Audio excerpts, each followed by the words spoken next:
Now, many of us who have recently seen Yann's film adaptation of Yann Martel's award-winning novel, Life of Pi, would probably have come out of the theatre scratching our heads, trying to make sense of the ambiguous twist towards the end of the story, and also to try deciding for ourselves whether we want to believe in Pi's first or second account of his 227-day ordeal across the Pacific Ocean. Played by first-time actor Suraj Sharma, the teenage Pi is a curious, spiritual Hindu who also embraces both Islam and Christianity. When he turns 16, his family decides to leave India for Canada, taking animals from their family zoo with them on the voyage. A huge storm, however, sinks the Japanese cargo ship that they were on, leaving Pi the only human survivor. He's stranded on a lifeboat together with a zebra, a hyena, an orangutan, and a tiger. Very soon, the hungry hyena attacks the zebra and eats it.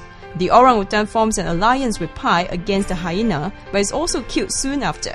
The ferocious tiger soon attacks the hyena before targeting Pi. But the tiger and Pi eventually survive the shipwreck together, turning from foes to friends. This is Pi's first story, the one he narrates for most parts of the movie. But when Pi is rescued at the end of the film, he tells a second story when he's questioned by two Japanese investigators who have to account for the shipwreck. Pi's new story involves a kind sailor, a scheming cook, his loving mother, and Pi himself. In this story, the cook kills the sailor and then his mother, eating them and using the flesh as bait. A boiling mad Pi then kills the cook and survives the rest of the journey alone. So, do you believe in Pi's first or second story? Based on what I see, I will believe more on those part wherein he survived with all the animals. And because on the end part, it's just a lie, that he told those Japanese authorities. I believed in the first story. I kind of believe what he did, and it was all kind of amazing and real. I believe in the first one as what are the possibilities of people being cannibals. He told it with so much conviction.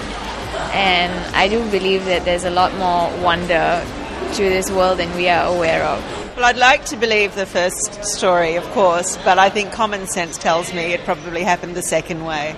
I think the second story actually happened, but of course the first story was more inspiring. We think the second story. Yeah, we think the second story is the real one, but the first one is probably something he thought about while he was shipwrecked and made it up.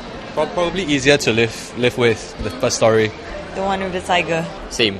It's much more believable in a sense that it's unbelievable. So, even if the first story can be proven wrong, you still believe in the first story? Yeah. Definitely. Simply because it is?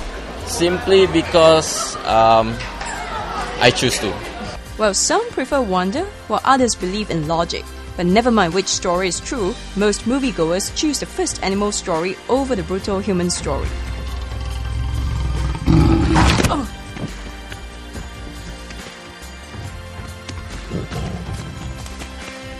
Logically, you believe the second story, but you want to believe the first story because, it puts everything in a more positive light. It's just like a matter of perspective. I'd still go for the first story because I think Pi presented what had happened as in such a lovely way in the first story, because the second story may have been the way it happened, but I think none of us really want to believe that that's what happened, even though that probably was the reality. So it's faith over fact for you?